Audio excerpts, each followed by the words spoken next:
Baraka belongs to a race of nomad mutants called Tarkata. It is later revealed in Mortal Kombat Deception, the original timeline and continuity, that they are the result of crossbreeding between demons of the Netherrealm and humans or Outworlders, apparently populating the vast wastelands of Outworld. Not much else is known about the Tarkatans' origin. Baraka, like every other member of his race, possesses long blades extending from his forearms and a raging bloodlust to go with them. Tarkatans in general aren't really very smart as a result of the crossbreeding. However, for some reason, Baraka is quite a bit different. He shows a lot of intelligence and can even communicate properly. It's also worth noting that there are two separate continuities in the Mortal Kombat series, the Netherrealm continuity and the original Midway continuity. Before we go into our explanation, we have a very small request. If you like our content, please support us by subscribing to our channel. This is a small click for you, but for us, it means a lot. Thank you, and let's begin.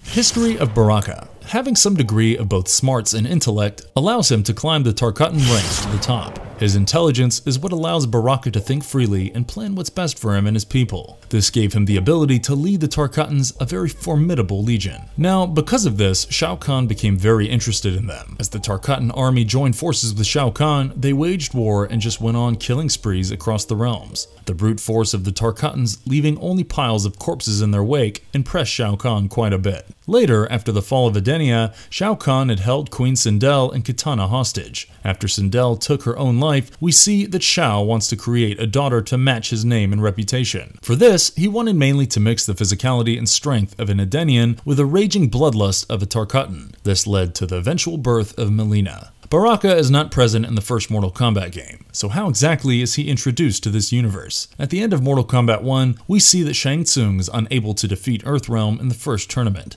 This meant that Earthrealm and Outworld could not merge. This really riles up Shao Kahn, and before he begins the second tournament, he uses the Tarkatan forces led by Baraka to attack and invade Earthrealm, in the very stereotypical "I didn't win, so I'll ruin your world" villain mindset. Baraka spearheaded the attack on the Shaolin Temple of Light on Earthrealm in the events that led up to the second Mortal Kombat tournament, which prompted Liu Kang to seek retribution on Outworld as foretold by Shao Kahn. However, over the course of the tournament, Shao Kahn began to lose control of his ability to assess the competition, along with severe clouding of his judgment, and Baraka joined forces with Mileena to topple him during the subsequent tournament. The plan was to dethrone Shao Kahn and rule Outworld, but if we follow the game, then we know that Shao Kahn loses the tournament to Liu Kang, Kitana kills Mileena, and that their plan never came to fruition. With Mileena now dead, Baraka was banished to the lowlands of Outworld. Now, during the events of Mortal Kombat Gold, the third installment of the trilogy, we see that Shao Kahn did not take his loss to Earthrealm well at all. As a result, he launches a full-scale invasion of Earth without breaking the rules of Mortal Kombat. In these invasions, Baraka is leading the charge and loving every second of it. His bloodlust was at an all-time high and he could kill and eat anyone he wanted. This dealt tremendous damage to the Earthrealm. However, Baraka's fun did not last long as he ended up meeting the Shaolin monk, Kung Lao, who not only defeated him but also decided to deal a fatal blow, apparently killing him. Soon after this, Liu Kang defeats Shao Kahn yet again, protecting Earthrealm once more. In the last game, we saw Baraka getting split in two. However, this clearly does not stop the Tarkatan from making another appearance in Mortal Kombat 4, where we see him fighting with thick steel staples holding his torso together. After Shao Kahn lost his position of authority in the Mortal Kombat trilogy, Baraka ran away and spent some time wandering by himself as he no longer deemed Shao Kahn a worthy master. Prior to the events of Mortal Kombat Gold, Quan Chi, the Necromancer, was a character that Baraka ran into while exploring Edenia. Quan Chi offered Baraka and the Tarkatans glory in battle while taking over the realms, although under a malicious deity, Shinnok. If Baraka accepted to join the army of Shinnok, Quan Chi promised him the chance to rule the realm alongside him. He eagerly accepted, ready for combat. However, he also found out that Shinnok wanted to eliminate all life from the realms, Outworld and the Tarkatans included. Baraka had once more intended to turn on his new masters, but after Shinnok was completely vanquished, he lost the chance. Between Mortal Kombat 4 and Mortal Kombat Deception, it seems that Liu Kang and Shao Kahn were killed. Shang Tsung and Quan Chi began to form an alliance to gain tremendous power, so this meant annihilating eliminating anyone who would stand in their way. This did end up happening, as we find that the Earthrealm defenders and Raiden are defeated. Immediately after this is when we see Baraka's new master entering the scene, Onaga. Onaga had been plotting his return ever since he was poisoned by Shao Kahn and made quick work of both Raiden and the Evil Alliance. Baraka discovered yet another new master in the resurrected Dragon King Onaga, whose strength he placed tremendous faith in during the events of Mortal Kombat Deception. Freeing Mileena from her prison, who by the way was revived by Shao Kahn right after her murder, Baraka brought her into Onaga's ranks. She pretended to be Princess Kitana and used her status to lead the Edenian forces away from Onaga and into battle with the Tarkatan raiding parties. This was done with the intent of giving the Dragon King the necessary time to carry out his plans. However, Mileena misjudged how strong the Edenian army would be and ended up losing a lot of Tarkatans in battle. Later she planned on removing Baraka in a scheduled meeting, but ended up killing a decoy that he had sent in his place. The next time we see Baraka is in Mortal Kombat Armageddon, the last game of this continuity. Here we see him fighting alongside the forces of darkness in a huge battle, but is killed in the process. At the end of the battle, we see Shao Kahn victorious standing over all. This is an outcome that the hero Raiden wishes to change, so he sends back memories of events that led up to this outcome to a past self. This is exactly where the NetherRealm continuity begins. This continuity starts with Mortal Kombat 9 and basically takes place at the same time as the first Mortal Kombat game. Here we see Baraka make an appearance as the opponent to actor Johnny Cage, who defeats him in the fight but refuses to take his life. Later, Baraka appears again in Cyrax's story mode chapter. Cyrax is a skilled assassin who was drafted into Shao Kahn's forces initially, but later begins to distrust him and his motives, especially after speaking with Raiden. Baraka and Shiva, a four-armed warrior, were tasked with getting rid of Cyrax permanently, but failed to do so. The concluding moments of the first Mortal Kombat tournament ends with Liu Kang being victorious. However, no one really gets a chance to celebrate because Shao Kahn unleashes a full-scale invasion on the Wuxi Academy. Here again we see Baraka leading this Tarkatan army and taking the lives of many monks in the temple, along with taking Sonya Blade hostage. In the second tournament, we see that Baraka is up against Special Forces Officer Jax. However, he loses this fight and is next seen to be Kitana's jailer. Yes, Kitana is imprisoned by Shao Kahn because she defected from his forces and showed interest in joining the heroes. Her close friend Jade manages to free her though, and in the ensuing fight between Kitana and Baraka, we see him fall once again. At the end of the second tournament, we find out that Liu Kang kills Shao Kahn. Thing is, after Mortal Kombat 9, the fallen elder god Shinnok rose up again to unleash another attack on Earthrealm. This time, however, his objective is to corrupt the Jinsei Chamber, which happens to be the life force of Earthrealm. Now, since this doesn't really affect Outworld, they had to deal with the lack of a Kahn. As a result, Shao Kahn's previous followers start arguing about who should lead them next. Baraka proposes that Mileena take her father's throne. Whether this is because she is Shao Kahn's daughter or because Baraka has romantic interests in her is not known for certain. But this would be the last time we see Baraka in Mortal Kombat 2011. Moving on, we see that Baraka has remained loyal to Mileena while Shao Kahn has been killed by Raiden. Mileena's allies and Kotal Kahn challenge her right to the throne of Outworld, and even Reptile and Ermac desert her. An ever-loyal Baraka, more like Simp Central, gets absolutely demolished by Devora, a double agent working for Kotal Kahn. Next up, we see Baraka again in a flashback when playing Raiden's chapter. This takes us back to the events of Mortal Kombat 2011, where we see Baraka and Devora escorting imprisoned monks and talking about their mission from the attack on the Wuxi Academy. This is when we find out that Devora used to be a lieutenant along with Baraka under the command of Shao Kahn. Before a single ship of prisoners can be sent off, however, they are forced to fight Raiden, Kung Lao, and Liu Kang. This fight would be the last we see of Baraka until Mortal Kombat 11. The setting of Mortal Kombat 11 is that a Titan, Kronika, is tired of Raiden messing with the timeline and wants to take this opportunity to reset it all. The caveat here is that she wants to reshape the timeline in her vision, and the fact that this game takes place 20 to 30 years after the events of Mortal Kombat 9. This meant that a lot of characters have actually passed away. To rectify this, Kronika merges a bunch of timelines together to have these players return, Baraka being one of them. Now, since they all randomly appear in Outworld's Coliseum, that too from different timelines,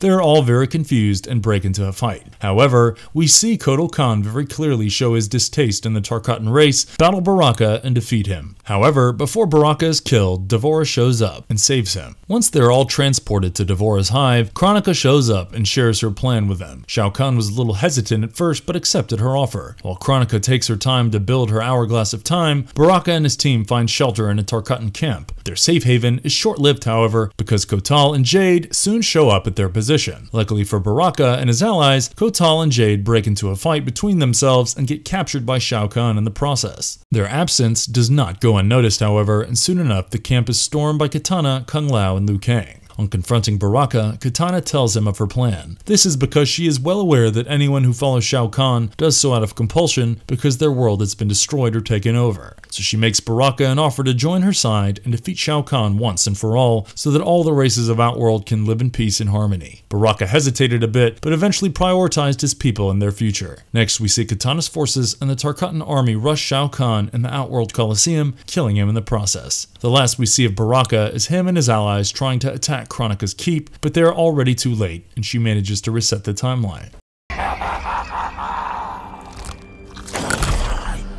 What makes Baraka so deadly? Just one look at Baraka is enough to instill fear in the hearts of men. Chiseled, razor-sharp fangs, swords coming out of his arms, and the deadly spikes protruding all over him are reminiscent of his demon heritage. When Baraka made his debut in Mortal Kombat 2 28 years ago, he swiftly rose to the top of the series and demonstrated how different it was from other fighting game brands in terms of being dark and cruel. Baraka, who was renowned for his deadly arm blades and sharp fangs, is undoubtedly one of the deadliest fighters in existence. That, along with his lore and backstory, is what probably attracts players towards him so much. It should come as no surprise that Baraka possesses all of the most powerful physical characteristics for a notable Tarkatan. These include brute strength and speed that are significantly superior to any human. Due to his enhanced durability and strength, Baraka is able to repel even the most powerful assaults. He also possesses a Wolverine-like superhuman healing factor, which has saved his life in innumerable situations. He and his kind become absolute killing machines with a lust for blood when others would have long since given up, thanks to these abilities. The most obviously noteworthy weapon in his bodily arsenal are his arm blades. These are bony structures jutting out from his arms, allowing him and other Tarkatans to unleash their inner feral beasts very efficiently. The bones that protrude from Baraka's arm like a succession of knives make up the claws, which are more than simply a single blade. Similar spikes can occasionally be spotted all the way up on his shoulders, indicating that a Tarkatan's arm is where they naturally develop. Baraka and the other Tarkatans don't appear to be negatively affected by sheathing the weapons. However, this may just be their natural healing ability at work. He could also blast these spikes and other blades from his body as projectiles at a distance in more recent Mortal Kombat games, demonstrating an even greater amount of control over these bony protrusions. In order to keep his opponents at a safe distance until he is prepared to attack for the kill, he could also strike them against each other and release a blade spark projectile. Coming back to the first thing you notice when you see Baraka, his serrated teeth, despite making him and other Tarkatans look scary, they don't really serve much of a purpose. They're rarely ever used in combat, and the lack of lips don't really prevent him or other Tarkatans like Melina from talking clearly. His healing ability is undoubtedly useful, but it isn't a fail-safe defense against harm. When Baraka accidentally came into contact with Kung Lao's razor-sharp headgear, he had learned this the hard way. Despite receiving a severe wound, Baraka was able to survive the ordeal despite being almost split in half. Baraka's torso was crudely stapled together as his body recovered in order to help him bring himself back together. The design was visible in Mortal Kombat Gold, but by the time of his subsequent appearance in Mortal Kombat Deception, it had healed and left no trace of the trauma. The stapled Tarkatan managed to fight just fine as if everything were normal, indicating that the healing factor not only assisted in his recovery, but also numbed him to the agony. Although Tarkatans are a powerful race, they're also a cruel, uncivilized, and relatively uncomplicated one. Baraka is a prime example of their barbaric, bloodletting behavior. He frequently behaves like a mindless subordinate. His intelligence has slightly increased in more recent games in the series, as evidenced by his diplomatic efforts alongside Kitana against Shao Kahn. Even yet, he is not a scholar, even his voice is that of a cannibalistic animal who is dumb. But the Tarkatan warrior is driven to such extremities of combat because of this unwavering will to battle to the end. In addition to his signature weapon, the Tarkatan blades that extend from his forearms, Baraka has higher stamina and fighting power than an average human. But this we have already discussed. Beyond this, he also frequently demonstrates a tremendously acute sense of smell by being able to identify targets based just on their aroma. And we have to mention his potent healing factor again, as he was able to survive Kung Lao's fatality in the events of the first 3 Mortal Kombat games. He literally got split in half and just regenerated, though he required giant staples to hold his body together,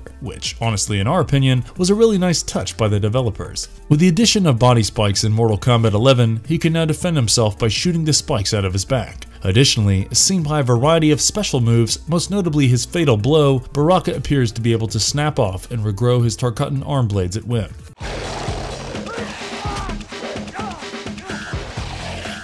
Baraka in Mortal Kombat Annihilation. Dennis Kiefer, a stuntman, played Baraka in the 1997 motion picture Mortal Kombat Annihilation, where he made a brief appearance. With the exception of the final credits, he was never given a name and spoke only in Tarkatan growling noises. With Kitana confined in Shao Kahn's war room, he tries to prevent Liu Kang from freeing her, which starts a brief battle sequence that concludes with Baraka being knocked off the top of the cage by Liu Kang and falling into a fire pit. In the novelization of the movie, Baraka plays a larger part and joins Kahn's fellow generals in the initial invasion of Earth.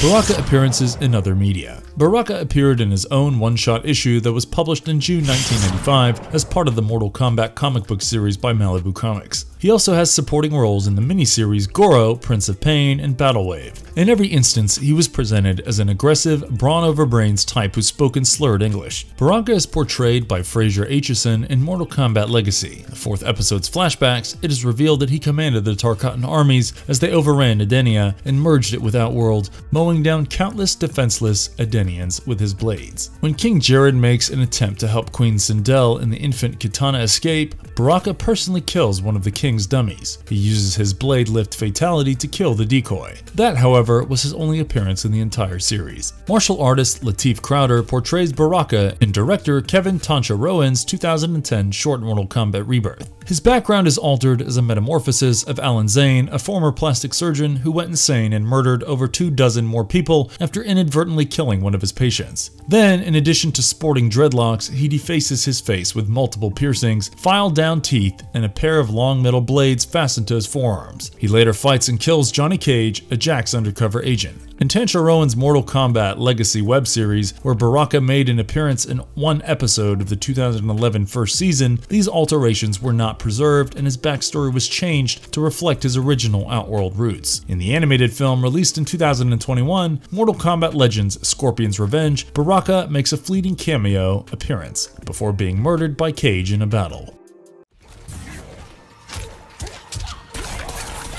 Marvelous verdict. Baraka has been a fan favorite ever since his debut in Mortal Kombat 2. His ferocity and bloodlust, along with a demon-like appearance, is probably what attracted most people to him. However, it's safe to say that players stay loyal to him for his character and the fact that he never gives up or dies, to be honest. A beast in the flesh, but keeping his people in his heart, that's Baraka of Mortal Kombat. And if you liked our content, don't forget to leave a like and subscribe to us if you haven't already. Have a good one and be safe. Thanks everyone. You want to do this now?